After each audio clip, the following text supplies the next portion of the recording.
initial months and the grueling times the Delhiites faced, I learned my early lessons about what should be done, what can be done in the energy sector. I recall a cabinet note coming up to me sometime in July or August about the perform, achieve and trade mechanism, the PAT mechanism, about which possibly in the course of the panel discussion, I would urge you to discuss with an open mind and possibly come up with some more suggestions. I'm quite sure there's a lot more we can do together with industry, government, everybody working together to improve the efficiency on the industrial front. I believe we have not yet been able to really encash or really be able to generate the savings that are possible on the industrial front.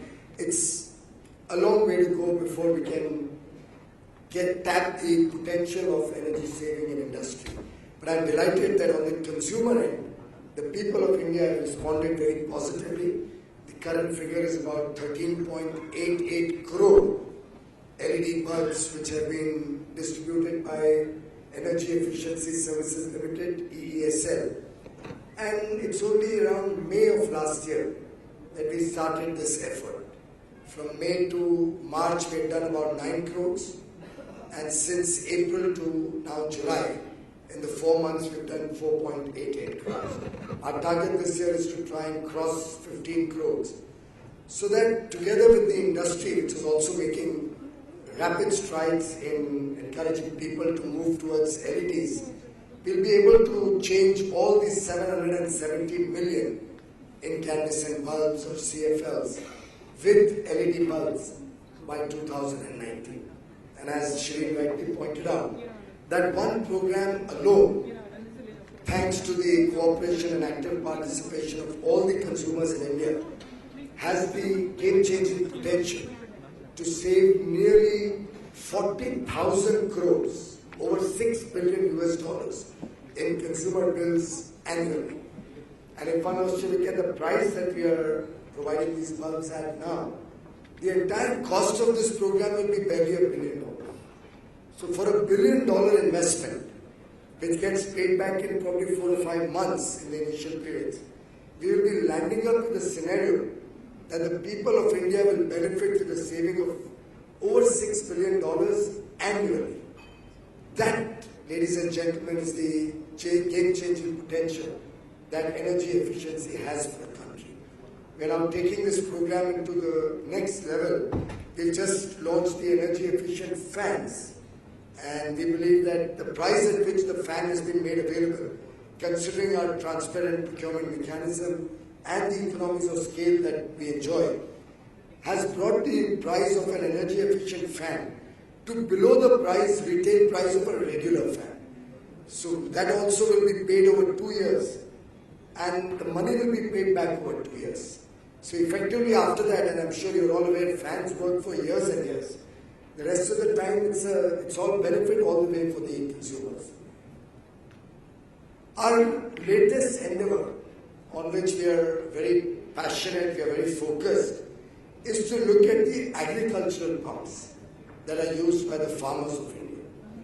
On more occasions than one, Prime Minister Modi has articulated his vision that the farmers of this country should be amongst the first beneficiaries of every government program.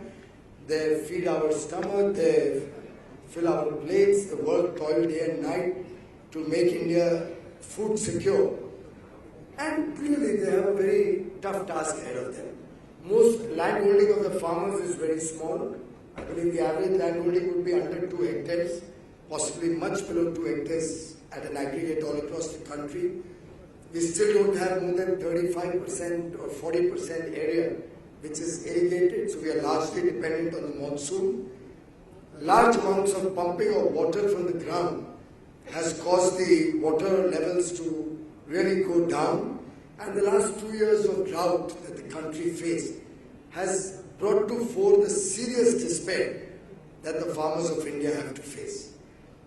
Fortunately, the rain gods have been kind. We have a good monsoon this year.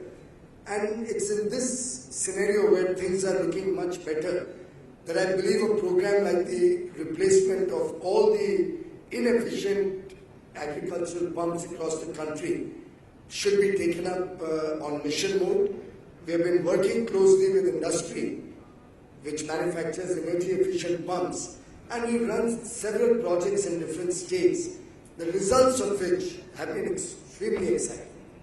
In fact, we have been able to demonstrate a saving between 27 to 35% in the energy consumed by the farmers by replacing their old pumps. And many of you will realize or appreciate that most pumps in India would be 20, 30 years old. And in this scenario, when we replace them with a high quality energy efficient pump, you're able to reduce the load of that pump. So maybe a 7.5 or 10 horsepower pump could be replaced by a 5 horsepower pump. A 5 horsepower could be replaced by a 3 horsepower pump, which will obviously bring down the connected load and the stress and strain on the system. Plus, we are able to package these pumps with a smart meter, with a console by which the farmer will be able to control the operations of that pump through his mobile phone, leveraging on the advent of mobile technology and the rapid growth of mobile technology. He'll be able to sit at home, switch on his pump through a mobile SMS. He'll have a flow meter on the pump, which will assess the amount of water that is pulled out of the ground, and will be able to ensure that it doesn't take out more water than it really needs, because many of you may be aware, giving too much water to the field also damages the soil quality. So the program has a wide variety of benefits for the farmer. It saves him from often going out to his farms in the night where there is problems of animals or problems of security risk. It saves him the inconvenience of going to the farm to switch on and at some point go and switch off. Obviously many times leading to him switching it off at much later than desired. So a lot of groundwater wastage, which affects the soil quality. So it's a holistic vision to try and further the benefits to the farmers and see how we can help them in our goal to double the farmers' income in the next 5 years. There's also one very interesting element in this program. We are looking at providing a 5-year warranty for these pumps. That's packaged within the program. And you'll be happy to know that the price that we are broadly talking of, that we believe we'll be able to discover because of economies of scale, will help us give out these pumps free of charge. Absolutely free of charge, without a single rupee subsidy. It's not as if we are giving any subsidy. We'll be giving out these pumps free of charge. The investment will be made by the government of India. And the investment will be recovered over 7 to 10 years of savings that the distribution companies will enjoy thanks to more efficient utilization of energy. Most of us are aware that energy pricing for farmers, and rightly so, continues to be subsidized. That saving in subsidy that the DISCOM or the state government has to bear will help us pay for these pumps over 7 to 10 years, also leaving something for the state distribution companies, and also saving the farmers from a lot of distress. I don't know if you're aware that these old pumps tend to burn out very often. My own studies tell me that between 3 to 4 times in a year, farmers are required to rewind their pump motors. In fact, many colleagues tell me that over the years, most farmers have become self-trained technicians and electricians, considering that they have to keep rewinding their pumps. Now, 5 years of freedom from that and freedom from the cost of such rewinding also means a saving of nearly 15 to 20,000 rupees for the farmers. So apart from more efficiency, they'll save money, the state DISCOM will save money, and India as a nation will benefit deeply. I think these are the type of potential benefits that energy efficiency, energy saving can provide to the people of India. I'm glad that you are sitting down today. We have very great experts, Mr. Pramod Dev, Mr. Kiran Parekh. I'm sure in the course of the panel discussions today, they'll be able to help me come up with a framework And I would urge you, Shireen, to come out with the findings of today's seminar to help us take forward the mission of energy efficiency in the industrial sector to the level that I think India can potentially use it. Indian industry does use boilers in a large measure. It does use motors and a lot of equipment which is very old, often outdated. And there'll surely be an inflection point. At that inflection point, we'll be able to make sure that savings pay for themselves for the capex that somebody is required to do in industry. I'm quite confident that that effort in the next phase will really make India one of the world's leaders in energy efficiency.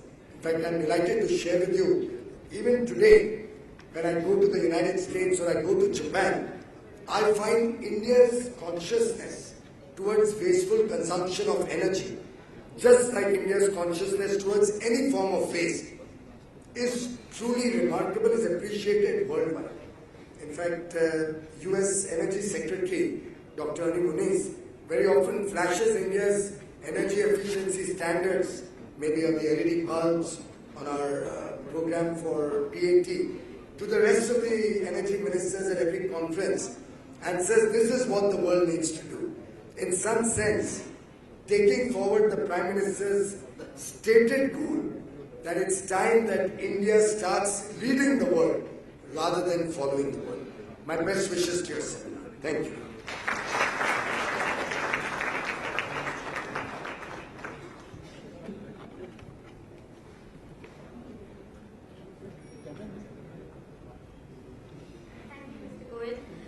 Can I please ask Mr. Ravichandran Purushottanam to please come up and talk about engineering a tomorrow by achieving more with less.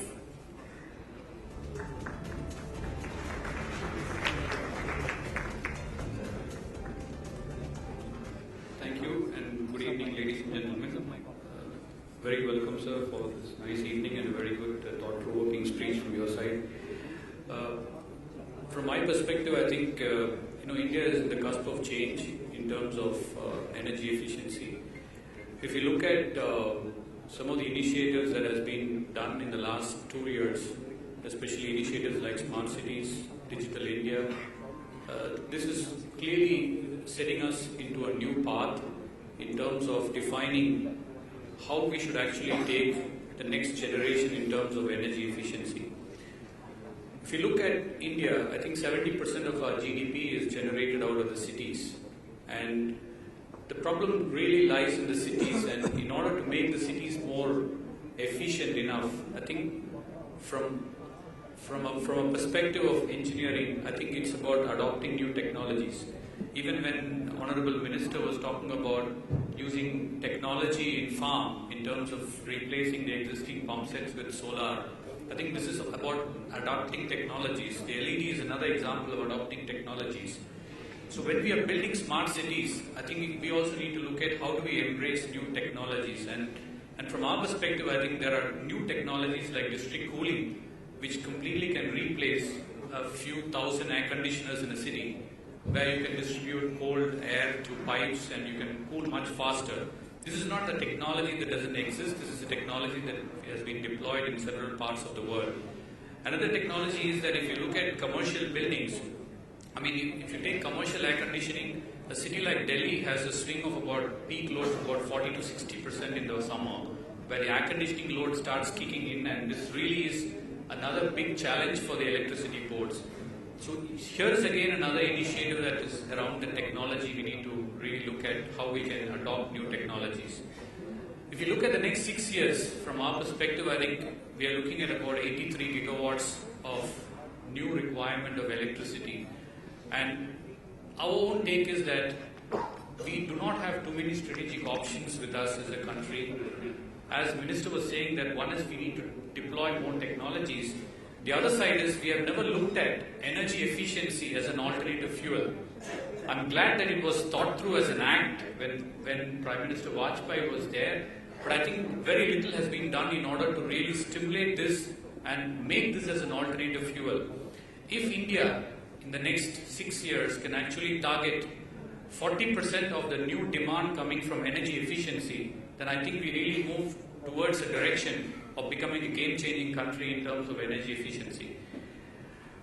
I think from a strategic options we can use different technologies, but in our view, I think energy efficiency as an alternative fuel is clearly one of the technologies that will help India to come out of the current crisis in terms of building an energy efficiency economy. In many of the Scandinavian countries, as examples, I think most of the smaller countries are becoming net energy positive countries. And a lot of these countries actually have certain very good technologies which we can adopt, localize it. What exactly we have done is we have followed the Make in India. We have now established a project in Chennai where we've invested $100 million, and we are currently making these products for penetrating the air conditioning and refrigeration market. And in most of our technologies, doing more with less has been the core mantra in terms of energy efficiency.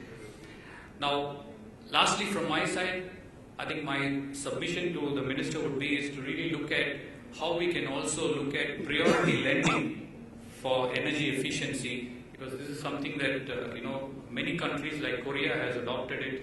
Maybe that's one of the ideas which I would like to leave it for the evening. Thank you very much.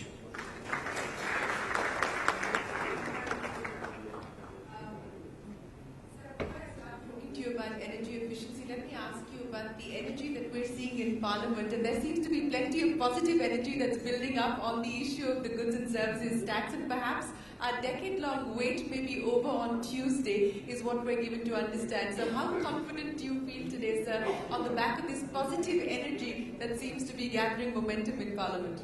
Well, I think Finance Minister Jetty has put in his best.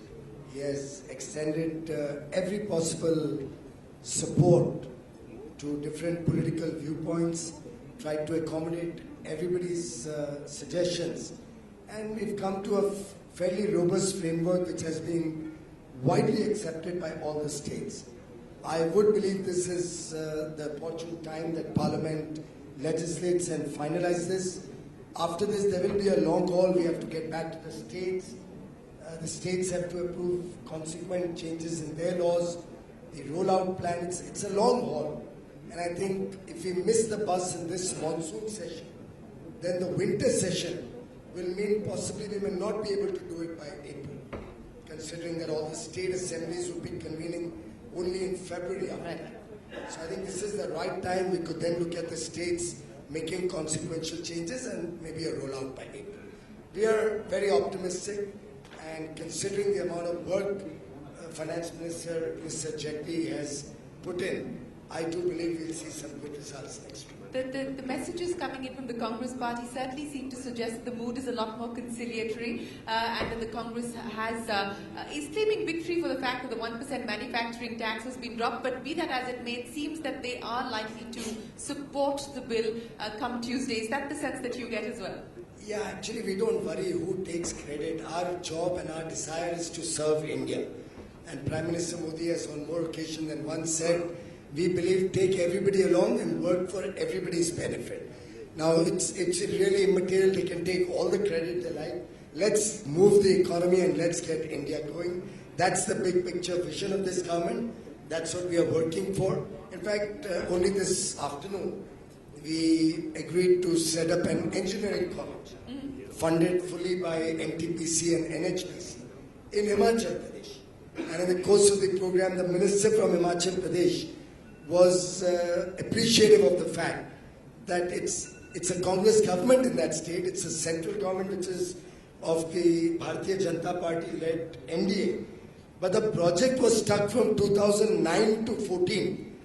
And they were not able to get it moving while they were in the government, both at the center and in the state. But a BJP government in Delhi has cleared that. So our approach is not about who takes the credit. Our approach is, can we do good for this country?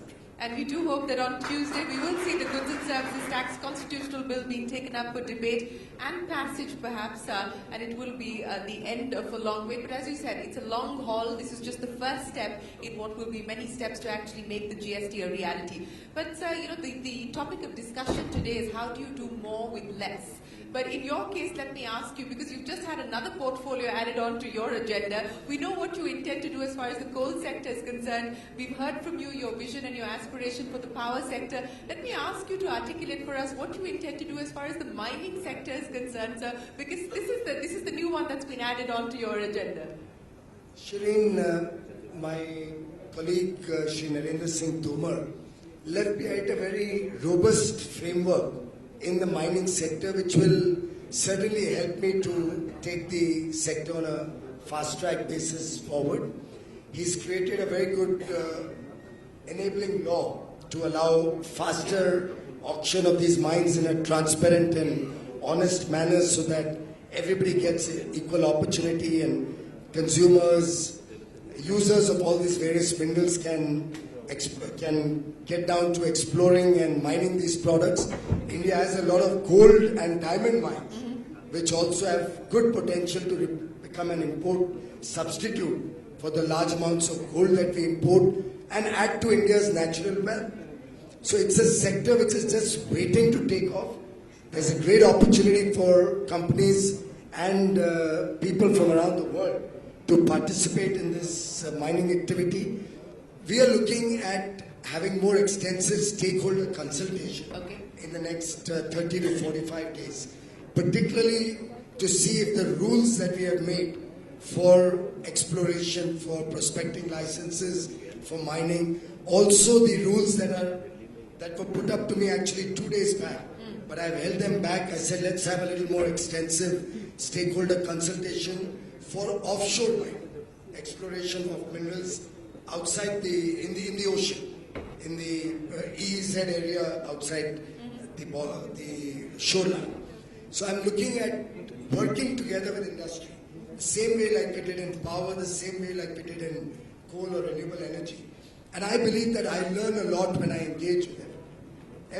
In fact, I've often said this, that every one of my engagement, be it a large gathering like this, be it a public meeting in the remote villages of Jharkhand or Chhattisgarh or Bihar, or be it a one-on-one conversation with Dr. Kirit Parekh, I believe I take back, I learn a lot from all of you, from each one who interacts, always comes up with some new idea. I remember even today, this morning somebody met me in Parliament, and I can maybe give you an exclusive. Please do.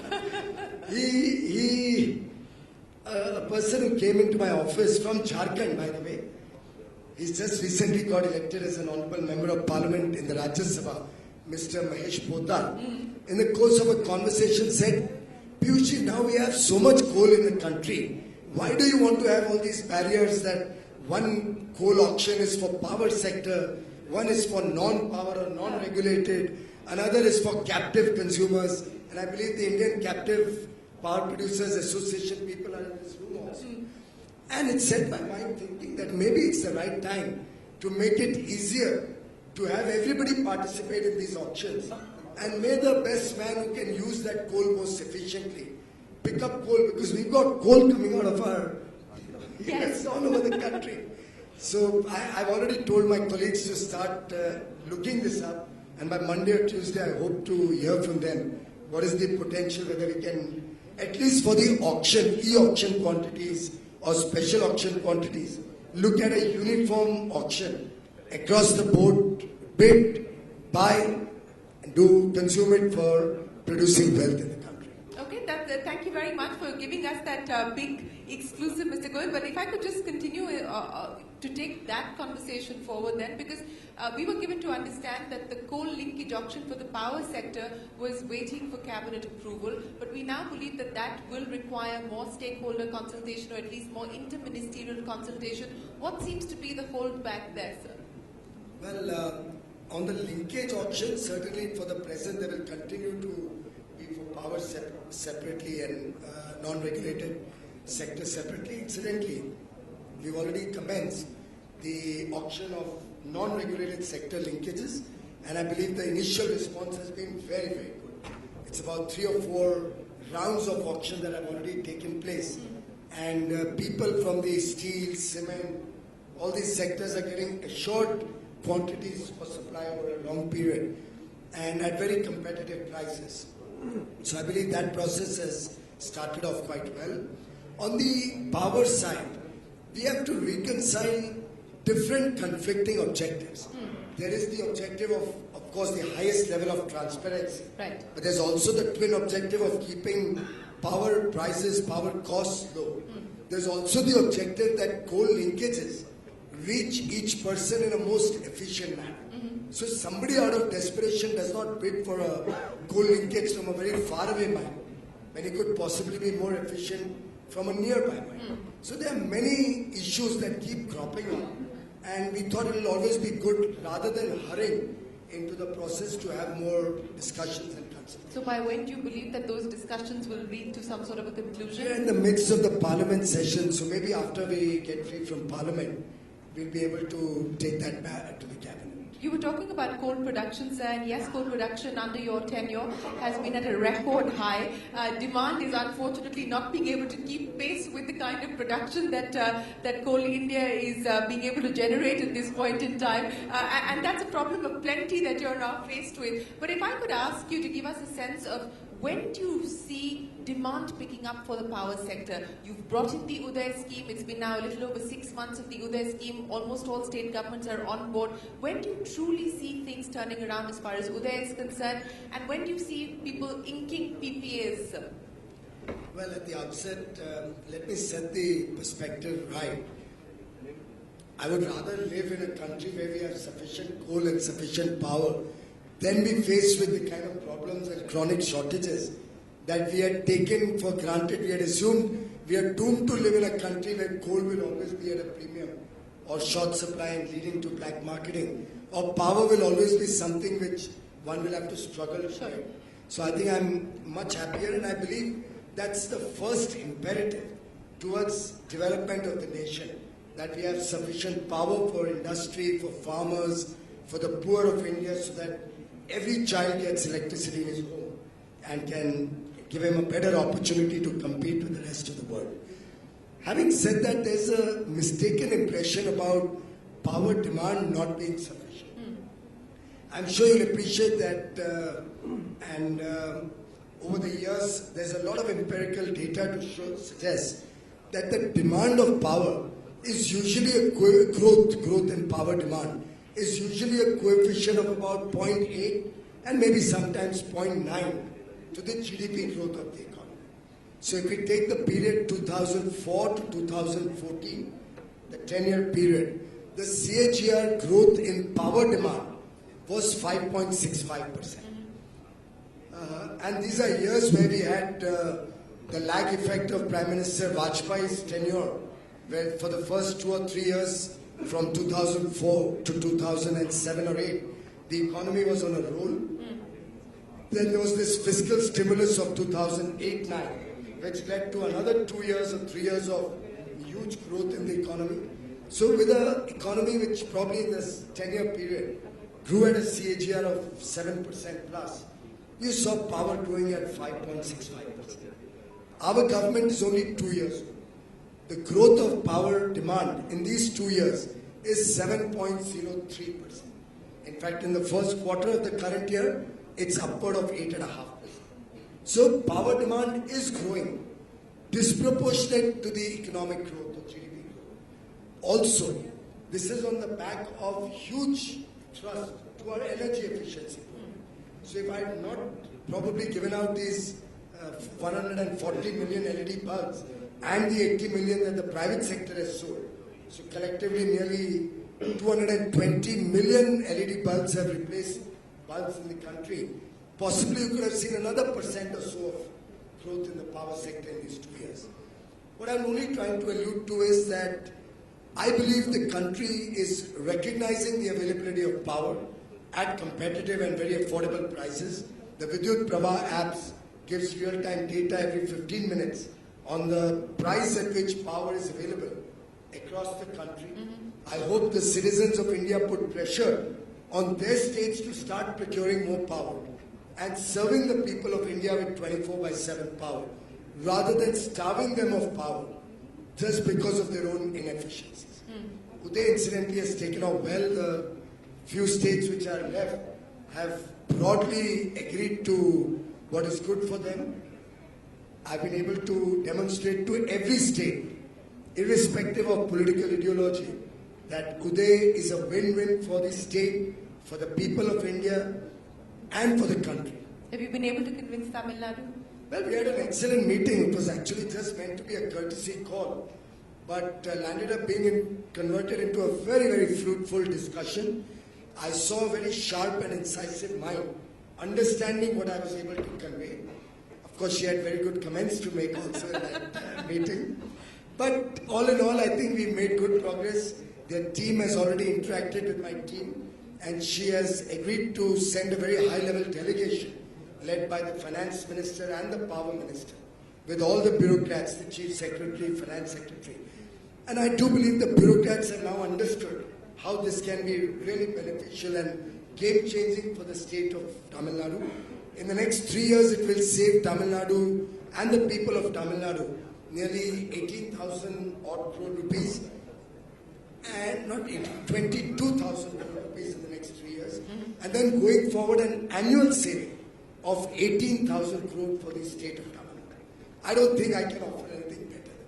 Well, they're complaining about losing 9,000 crores on account of the GST annually, so perhaps you could help convince them to support you in Parliament, sir. They do have 13 MPs in the Rajya Sabha. But let me ask you, sir, in terms of the performance review that I know that you conduct as far as the Uday scheme is concerned, what is the latest now on who is doing well on the performance parameters?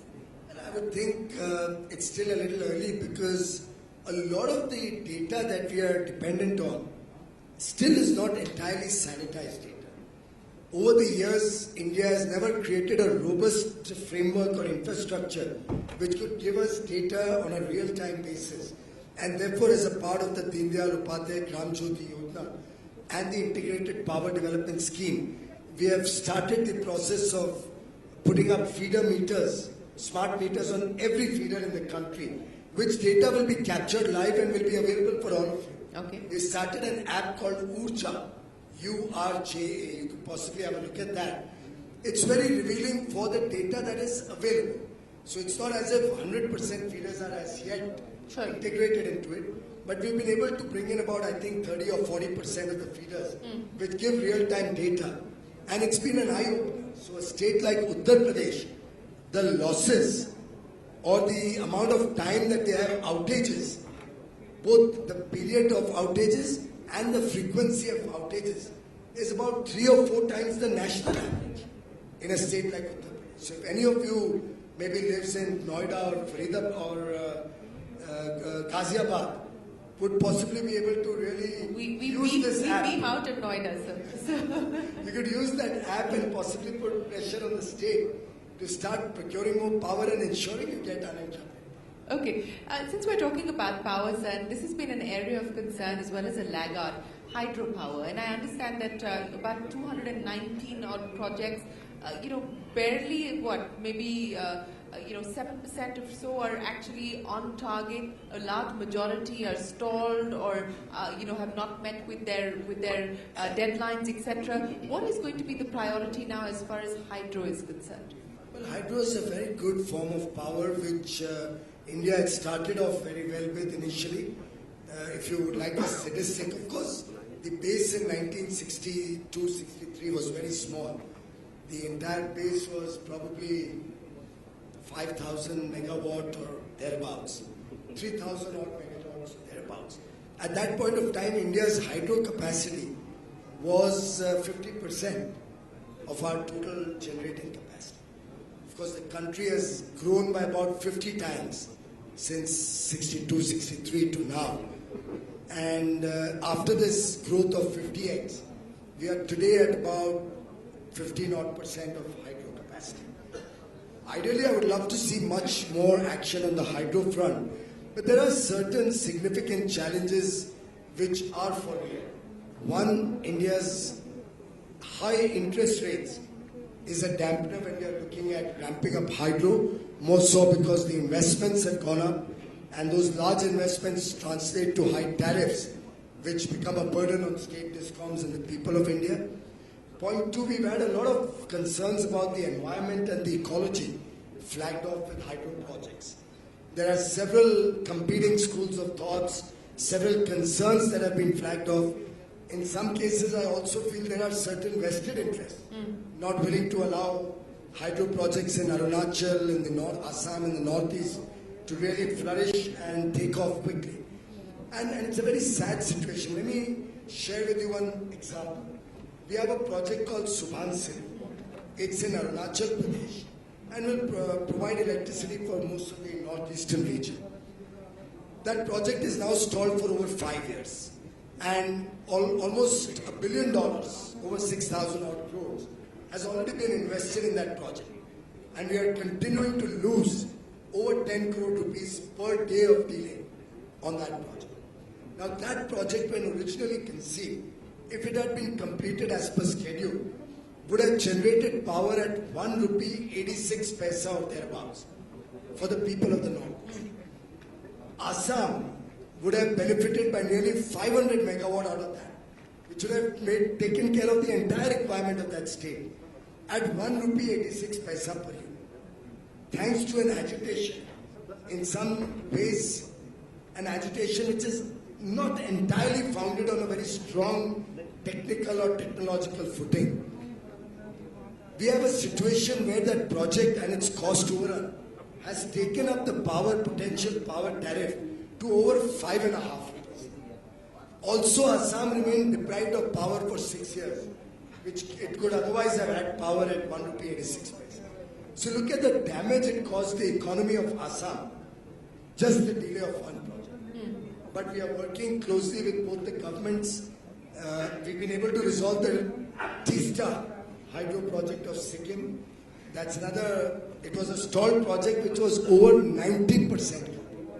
9,000 odd crores invested. When I became minister, it was stalled. And everybody was fighting it. I'm glad that after a lot of meetings, after a lot of effort, working with all the stakeholders, we've been able to put it back on track. And by the end of the year, its first unit, and before the end of the fiscal, that project will start generating nearly 1,200 megawatt of hydropower. So we are making effort to try and revive these stalled projects. We are working on the small projects also to see how we can get them back on track. I do believe unless the investments already underway start getting concluded or start seeing the light at the end of the tunnel, it will be very difficult to persuade investors or bankers to further fund new projects. So my focus currently is on all the strong projects. Okay. Since we're talking about efficiency, so let me also ask you a question. I know I've asked you this question in the past, but let me get your thoughts on this now. And oftentimes, there are the efficiency or the lack thereof within the public sector companies is often spoken about as a drag as far as a lot of these PSUs are concerned. I know you're going to hit back very strongly, but let me nevertheless ask you about what we can expect now in terms of enhanced efficiency. You've been able to do it at Coal India. What more can we expect now as far as the PSUs are concerned that are under you? While I was on the other side of this stage, in the earlier days when I was working in the private sector, I had very similar views that we should sell off all the public sector undertakings and India can do without them. The last 2 years have taught me a lot of lessons. This LED program is after all run by a government company. Energy Efficiency Services Limited has all the problems that any government company has. Coal India, which would be a laggard with 1 or 2% growth, there's been no change. The same management, the same team, the directors are the same, the managers, the workmen, everything remains the same. And we are looking at 6.9%, nearly 8.8 or 9% in the second year, looking at the kind of transformational growth which was hitherto never imagined is possible. NTPC has been able to reduce its variable cost on power generation by nearly 15% in the last 8 months, thanks to more efficient working of their plants, thanks to cut down on imports, thanks to efficient and rational usage of linkages, and thanks to improved quality which Coal India provided. So the station heat rate has improved by nearly 3%. Now all of this is possible within the framework of a government company. I have always held the view, Shireen, and I'm on record on this, that it's not the nature of ownership of a company. It's really the vision that really defines the success of a company, and it's really the leadership that you provide an organization. It could be the government, it could be a business channel, it could be a private or public company. For all of us, the lessons are in the management books about vision, about leadership, about transparency, about integrity of operations, and Prime Minister Modi's government has tried to bring all of that into the working of government and public sector undertakings, just like it did in Gujarat, where the electricity sector was not privatized, but a loss-making utility was turned around into a profit-making electricity distribution sector in barely 3 or 4 years, through sheer determination, sheer integrity of working, empowerment of the people working there, and ease of operations. And I think that's the message we have got, that's the learnings we have from his own experiences in Gujarat, which we've been able to translate for the working of the government and the PSUs in Delhi. I can't help it, but I have to try and get a headline, another headline out of you, sir. This has to do with Hindustan Zinc and Balco, because now they are part of your ministry. So let me ask you whether we can expect that residual stake sale to take place, or whether you believe that you will need to go back to Parliament and get the MMDR Act changed again. Well, we are examining all the options, and even if we have to go back and have it amended, I see no logic about arguing on this issue. We may all recall that these companies were almost laggards. I remember when Hindustan Zinc was sold, and I'm often talking to my colleagues in the mining ministry about these experiences. When Hindustan Zinc was sold, the expectation was it's run out of its raw material, and maybe 4 or 5 years is the maximum that company can run. It's now over 10 years. Yes. It's gone from strength to strength. And the residual value that the government of India had at that point of time was barely 12 or 1500 crores. Today we could possibly get over 25,000 crores. Now that's the kind of value addition that has happened in that company. Now if it was a government company also we could have done it, but Prime Minister Modi was not there 10 years ago. So are you willing to give up on the residual stake, sir? Yeah, it's now that 49% is only left with the government. And in the other case, I think 26%. Yes. Now, once you've gone beyond the threshold of 50% and management control has been divested, then I think it's immaterial. There's no reason for government to continue to hold that stake. I personally believe it's time that we looked at divesting that stake and giving freedom for that company to grow and progress independently and efficiently. But this has been going back and forth for several years now, sir. So you're clear that the decision has to be taken. Does it need cabinet approval, or does it just need the nodal ministry to sign off on it? It does need cabinet approval, obviously. It will need addressing all the various viewpoints that have come out. We'll also have to look at the court cases that are going on, maybe take some more legal opinion. So it'll be a composite decision, but I think the time is right for us to start looking at that on a fast-track basis. Well, you were talking about the management mantras that you've employed, and I know that it's been a long day for you, so I won't keep you longer, but let me end by asking you, sir, as far as priorities for you in 2016 are concerned, what would the top 3 be? Well, I've said earlier that both the hydro and wind sector are sectors which I believe will need a thrust in this year or two to get back into shape, to get them on the fast-track basis. But now that we have mines also, and in some sense, I don't look at this as 4 ministries. Coal and mines was originally one, and ideally should have been.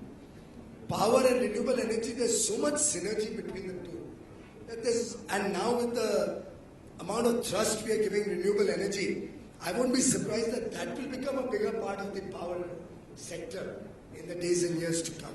So it's really 2 sectors. One is the mining sector, and one is the user sector, largely the power sector. And to my mind, mines provide a huge asset, a huge national wealth, which is below the ground. It's time that we encash this national wealth for the good of the people of India. It's time that this wealth, which is stored beneath the ground, comes out from the ground is leverage to bring economic development, growth, prosperity, a better quality of life for the people of India. And I think in the next 2 or 3 years, we'll make rapid strides to encourage more and more mining activity, right from exploration to final output, both onshore and offshore, so that we can see, as I said earlier, the addition of probably 1% more on the GDP out of the mining sector.